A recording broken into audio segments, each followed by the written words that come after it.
నమస్కారాలు. ఈరోజు వరి కొనుగోలు కేంద్రాల యొక్క భారతీయ జనతా పార్టీ టీం విజిట్ చేయడం జరిగింది. ఇప్పుడు ఇక్కడ ప్రెస్ ఉద్దేశించి మన పార్లమెంట్ సభ్యులు BJP all India vice president వారు మాట్లాడతారు. అదేవిధంగా ఈ కొనుగోలు కేంద్రాల నుంచి స్టేట్ నుంచి ఒక కమిటీ అనౌన్స్ చేయడం జరిగింది. అందులో జిల్లాకు చింతల రామచంద్రరెడ్డి గారు state vice president, ex MLA, అదేవిధంగా నాగరావు నమాజ్ గారు క్రమశిక్షణ సంఘం సభ్యులు, ఈ యొక్క దీంట్లో మెంబర్, అదేవిధంగా బాబాయ్ గౌడ్ గారు national executive member Kisan Morcha Pondicherry incharge, అదేవిధంగా గురురాజేంద్ర రెడ్డి గారు, రమేష్ గారు, నవీన్ గారు, యాదవ్ గారు ప్రెస్లో ఉన్నారు. మేడం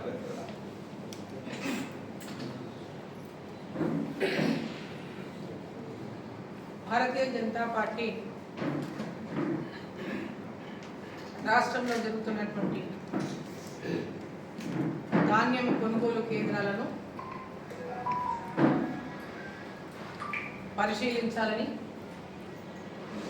రాష్ట్ర వ్యాప్తంగా ఈ కొనుగోలు కేంద్రాల దగ్గర ధాన్యం కొనుగోలు ఇన్ టైంలో జరగడం లేదని, అనేక రోజులు రైతులు పడిగాపులు కాస్తున్నారని, అదేవిధంగా కొనుగోలు విషయంలో కూడా అనేక ఆంక్షలు, అనేక ఇబ్బందులను రైతులు ఎదుర్కొంటున్నారని, ఈ సందర్భంగా క్షేత్రస్థాయిలో పరిశీలనకు భారతీయ జనతా పార్టీ రాష్ట్ర అధ్యక్షులు కిషన్ రెడ్డి గారు మరి ప్రతి ఒక్క జిల్లాలో కూడా పరిశీలించి పర్యటించి ఆ వివరాలను తెలుసుకొని రైతులకు అండగా ఉంటున్నటువంటి విశ్వాసాన్ని కల్పించడం కోసం ఈరోజు ఈ యొక్క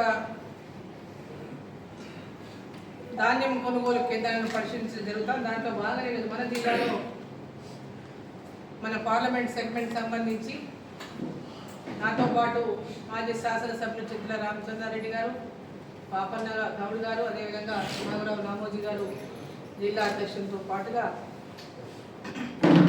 ఈ యొక్క కేంద్రాలను పరిశీలించడానికి వెళ్ళే సందర్భంగా జడ్చర్ల నియోజకవర్గంలో ఈరోజు మేము పర్యటించినాం. అక్కడ కొనుగోలు కేంద్రాలు రైతులు 15 రోజులుగా ధాన్యాన్ని రోడ్ల మీదనే ఆరబోస్తున్నారు. ఇప్పటిదాకా కూడా ఆ ధాన్యం అక్కడనే ఇంకా మాయిశ్చర్ ఏదైతే ఉందో ఇంకా మాయిశ్చర్ ఉంది, ఇంకా ఆరబెట్టాలి. రైతులు అక్కడనే ఉండి ఇబ్బంది పడుతున్నటువంటి విషయం రైతులు మా దృష్టికి తీసుకొచ్చిండ్రు. అక్కడ ఉన్నటువంటి అధికారులు కూడా ఏఈఓ గారు కానీ మరి ఇంకొక అధికారి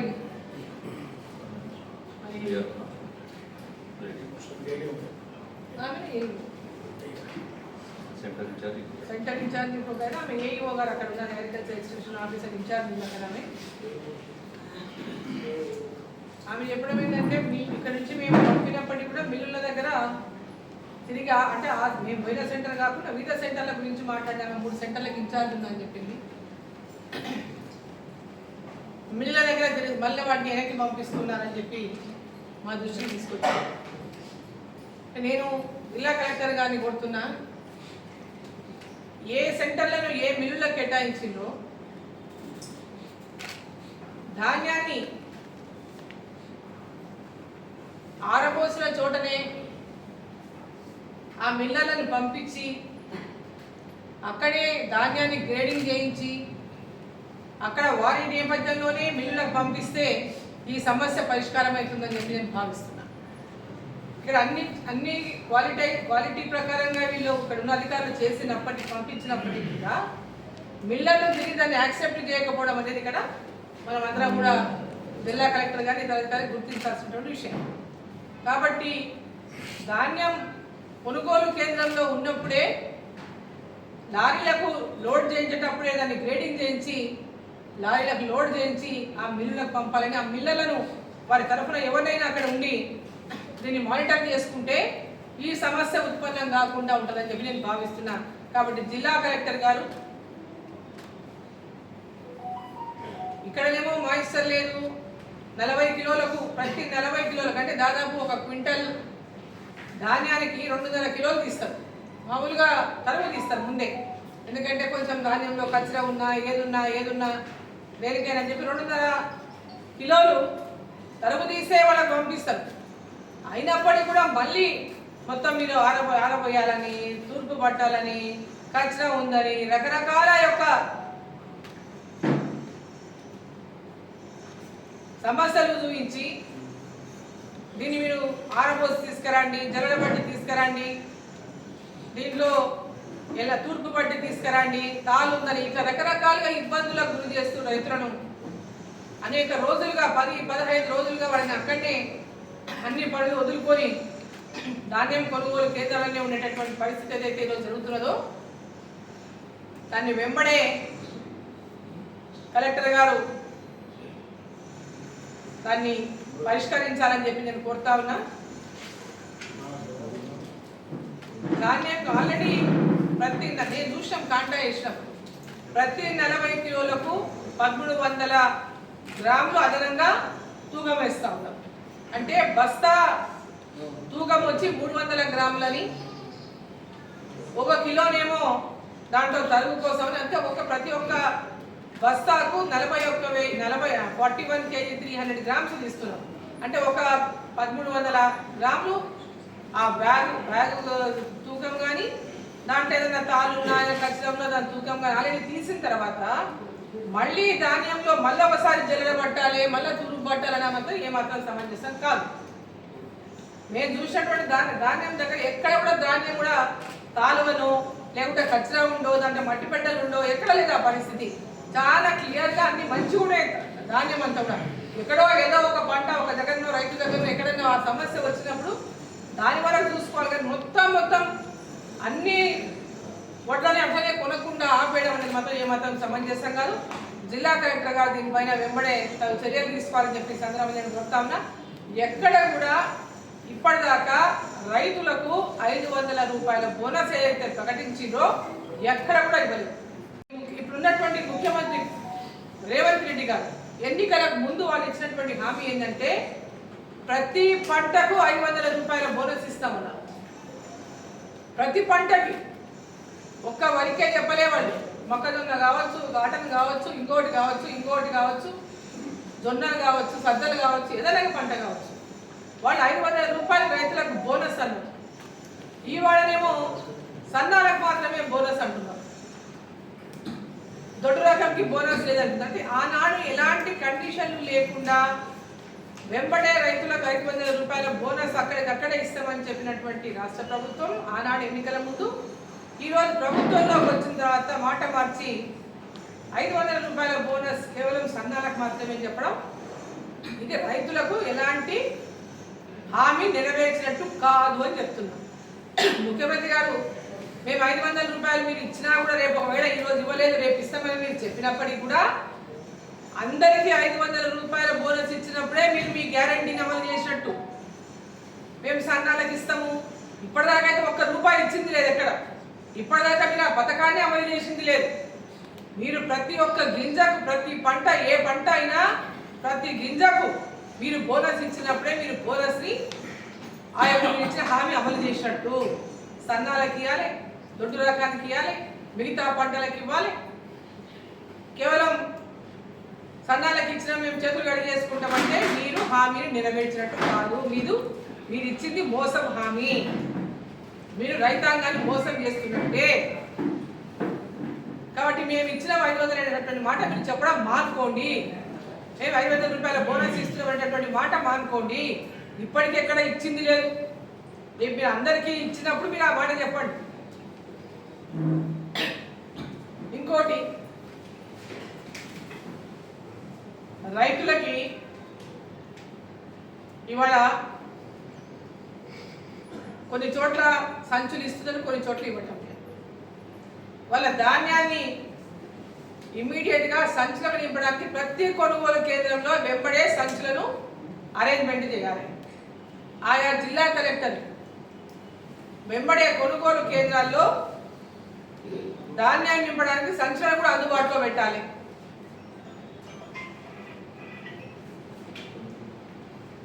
ఎలాంటి తరువు లేకుండా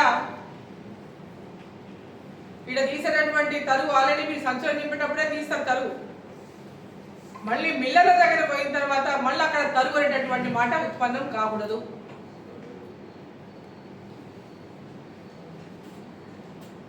నేను సెంటర్లు మీట్ చేసిన 2 సెంటర్లు, పెద్ద సెంటర్లు 2 చోట్ల అదే సమస్య చెప్పిన తోట జరగడం అంటే మిషన్ మీద ఉంది. వాళ్ళు అంటున్నారు మేము మిషన్ పడితే కూడా అర్ధ కిలో కూడా దాంట్లోకెళ్ళి ఎలాంటి ఖర్చులు వెళ్తలేదు, మా టైం అంతా వృధా చేస్తున్నారు, మా సమయాన్ని అంతా వృధా చేస్తున్నారు అనేటటువంటి మాట రైతులు చెప్తున్నారు. మా సమయం వృధా అవుతుంది, మళ్ళీ మేము కూలీ పెట్టుకొని కూలీ ఇచ్చుకోవాల్సి వస్తుంది భావ అంటే ఆవేదనను రైతులు వ్యక్తం చేసినారు. కాబట్టి ఈ విషయం మీద కూడా ఇమీడియట్గా జిల్లా కలెక్టర్లు మరి చర్యలు తీసుకోవాల్సినటువంటి అవసరం ఉందని చెప్పి సందర్భంగా నేను తెలియజేస్తా ఉన్నాను. అబద్ధపు హామీలు మోసాలు చేసుకుంటూ ఒక పక్క మళ్ళీ మోదీ గారు అబద్ధాలు చెప్తుందని మన ముఖ్యమంత్రి గారు వేరే రాష్ట్రాల్లో పోయి మాట్లాడడం చూస్తుంటే విడ్డూరంగా ఉంది. ఈడ వాళ్ళు అమలు చేసింది ఏమీ లేదు, కానీ ఈడ 6 గ్యారెంటీలలో నిన్న 6 గ్యారెంటీలలో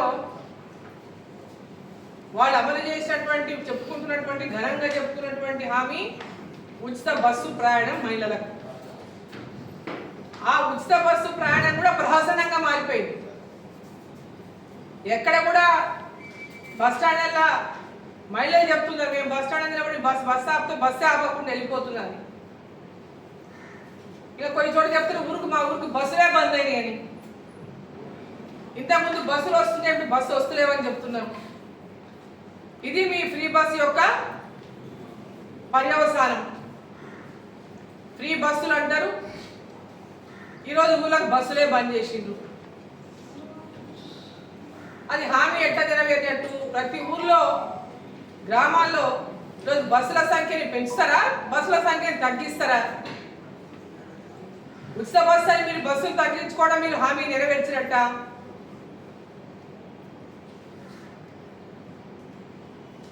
ఇంకొకటి ఇట్లా అనేక పథకాలు, మహాలక్ష్మి అని చెప్పిండ్రు, ప్రతి గృహిణికి 2500 రూపాయలు, ప్రతి మహిళకు 2500 రూపాయలు నెల నెల ఇస్తామని చెప్పిండ్రు. ఎన్నికలకు ముందు టీపీసీసీ అధ్యక్షుడిగా ఉన్నటువంటి రేవంత్ రెడ్డి గారు వాళ్ళ జాతీయ నాయకుల సమక్షంలో. మరి మహాలక్ష్మి పథకం ఎక్కడుంది? ఎక్కడైనా ఇంతవరకు మీరు ఇచ్చిండ్రా? ఏ ఒక్కరికైనా ఈ మహాలక్ష్మి పథకాన్ని మీరు అందజేసిండ్రా? 2000 పెన్షన్ ని 4000 చేస్తామన్నారు. ఎక్కడైనా ఈ పెన్షన్ ఇప్పటిదాకా మీరు అందజేసిండ్రా? భర్తలు చనిపోయినటువంటి వితంతువులు అనేక మంది పెన్షన్ కోసం కొన్ని 2 ఏళ్ల కిందట 3 ఏళ్ల కింద చనిపోయినటువంటి భర్తలు చనిపోయిన వాళ్ళు ఇప్పటిదాకా ఎదురు చూస్తున్నారు. మీ ప్రభుత్వం వచ్చిన తర్వాత కూడా ఇప్పటిదాకా ఒక్కరికి కూడా వితంతువులకు కొత్త పెన్షన్ ఇవ్వలేదు. ఇక రైతు రుణమాఫీ చేసినామని చెప్తున్నారు. రైతు రుణమాఫీ అనేది సగం మంది కూడా మీరు చేయలేదు. సగం మంది కూడా చేయకుండా రుణమాఫీ అయిపోయిందని మీరు ఎట్లా చెప్తారు? 40 లక్షల మంది రైతులకు రుణమాఫీ చేస్తామన్నోళ్ళు 22 లక్షల మంది రైతుల రుణమాఫీ చేస్తామని చెప్పుకుంటున్నారు కదా మీరు. మరి ఇది రుణమాఫీ మీ యొక్క గ్యారంటీ పూర్తయినట్ట? అందరికి ఇవ్వకుండానే రైతు బంధుని రైతు భరోసాగా పేరు మార్చిండ్రు. సంవత్సరానికి 15,000 రూపాయల రైతు భరోసా ప్రతి ఎకరాకి ఇస్తామన్నారు రైతులకు. మీరు ఇంతవరకు ఏ ఒక్క రైతుకైనా మీరు అందజేసిండ్రా? కౌలు రైతులకు కూడా ఇస్తామన్నారు. ఏ ఒక్క కౌలు రైతుకైనా అందజేసిండ్రా? రైతు కూలీలకు 12,000 ఇస్తామన్నారు సంవత్సరానికి. ఏ ఒక్క రైతు కూలీకైనా ఇచ్చిండ్రా?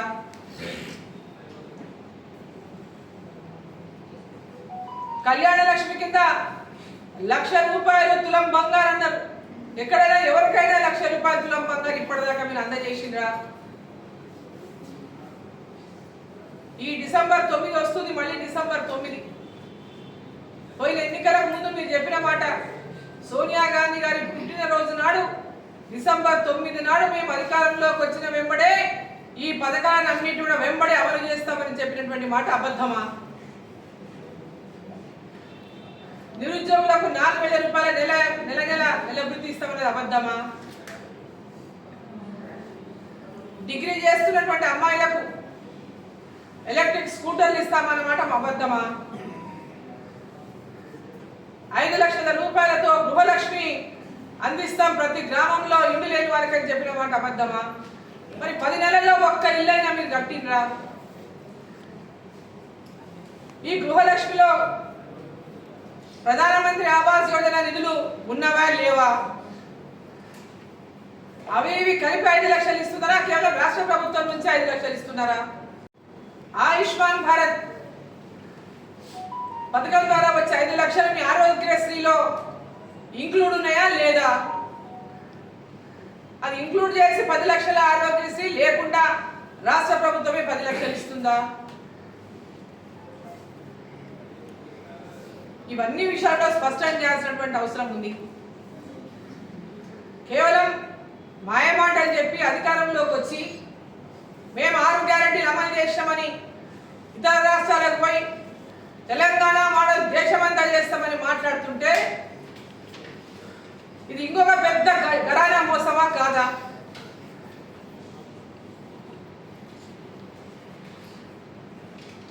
సిసిఐ కేంద్రాల్లో కూడా రైతులకు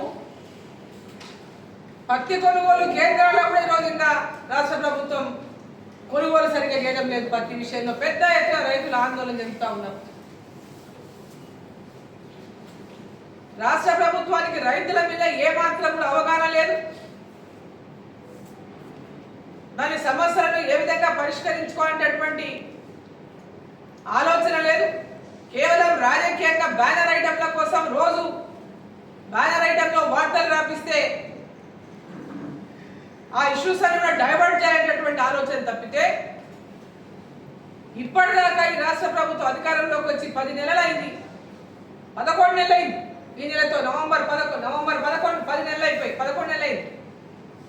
ఇంకొక నెల 9వ తారీఖు ఇంకో 7వ తారీఖు వస్తే సంవత్సరం అయిపోతుంది. మరి ఇప్పటిదాకా కూడా ఈ రాష్ట్ర ప్రభుత్వం పరిపాలన గాడిలో పెట్టలేదు. అబద్ధాలు మాట్లాడటం మానేసి ఏదైతే మీరు భారతీయ జనతా పార్టీ అబద్ధాలు చెప్తుంది, నేను చాలా నిజం చెప్తున్నా అని ముఖ్యమంత్రి ఏదైతే మాట్లాడుతున్నారో అది ఒక ముఖ్యమంత్రి స్థాయిలో మీరు మరొక పెద్ద అబద్ధాన్ని చెప్తా ఉన్నారని చెప్పి సందర్భంగా నేను తెలియజేస్తాను. ఒక ముఖ్యమంత్రి స్థాయిలో అబద్ధాలు చెప్పకండి. ఇది కేసీఆర్ గారిని చూసి మీరు నేర్చుకుంటున్నారా? కేసీఆర్ గారి గతంలో ఏ విధంగా అబద్ధాలు మాట్లాడుతున్నారో మీరు అట్లే బ్యానర్ ఐటమ్లలో వార్తలు వచ్చేటటువంటి విధంగా మాటలు మాట్లాడితే ప్రజలని డైవర్ట్ చేస్తే చాలనుకుని మీరు సేమ్ అదే రూట్లో మీరు నడుస్తున్నట్టుగా ఇలా స్పష్టంగా కనపడతాం. మీరేమో ఎవరినైనా ఏదైనా భాష మాట్లాడవచ్చు, మిమ్మల్ని మాత్రం ఎవరు ఏమన్నారు అంటున్నారు మీరు. సేమ్ టు సేమ్ కేసీఆర్ అట్లే మాట్లాడేటోళ్ళు. కేసీఆర్ గారు ఆయన అందరినీ అడ్డగోలుగా మాట్లాడేటోళ్ళు, వాళ్ళని మాత్రం ఎవరు ఏమన్నారు. ఇప్పుడు సేమ్ అదే బాటలో ఈ రాష్ట్ర ముఖ్యమంత్రి గారు నడుస్తున్నారు.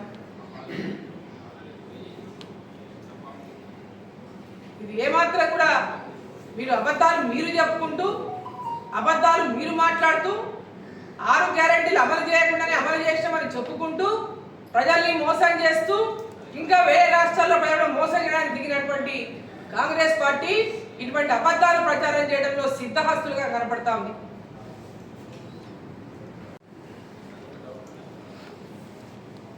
రైతులు పాడి రైతులు ఇప్పటిదాకా వాళ్ళ బిల్లులు రాలేదు. వేల కోట్ల మాటలు మాట్లాడుతున్నారు, రోజు అభివృద్ధి గురించి మాట్లాడుతున్నారు. చిన్న రైతులు పాడి రైతులు అంటే అది పాలు పోసుకొని పాలు అమ్ముకొని ఉపాధిని కొనసాగించినటువంటి కుటుంబాలు పాడి రైతు కుటుంబాలు. మరి వాళ్ళకు పాలు పోసినాక నెలలు బిల్లులు ఇవ్వకపోతే వాళ్ళ కుటుంబాలు ఎట్లా నడవాలని చెప్పి నేను ప్రశ్నిస్తా ఉన్నా. ఎందుకు పాడి రైతుల బిల్లులు ఇంతగానో మీరు పెండింగ్ లో పెట్టిండ్రు? వెంబడే పాడి రైతుల బిల్లులన్నింటి కూడా వెంబడే చెల్లింపులు చేయించండి. ఒక రోజు కూడా బకాయి ఉండకూడదు పాడి రైతుల బిల్లులు. ఎందుకు నెలలుగా వాళ్ళ బిల్లులను బకాయి పెడతా ఉన్నారు?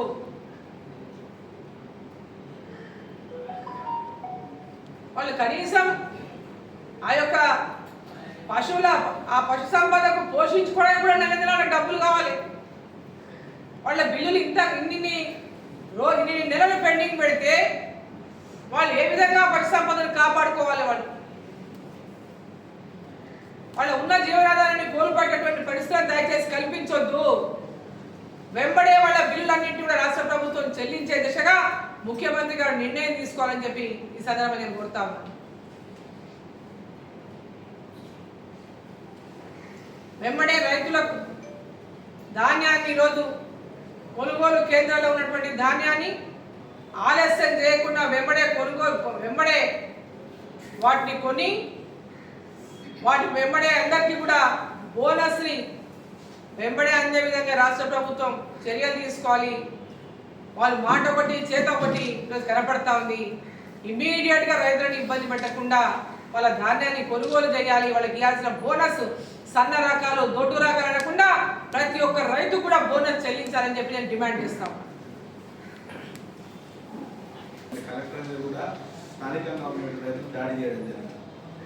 ఇప్పుడే నా దృష్టికి వచ్చింది. అంతకుముందే జస్ట్ అది వికారాబాద్ జిల్లాకు వస్తుంది. వాస్తవంగా కాన్స్టిట్యున్సీ మన పార్లమెంట్ కాన్స్టిట్యున్సీ జిల్లా వికారాబాద్ జిల్లాకు వస్తుంది.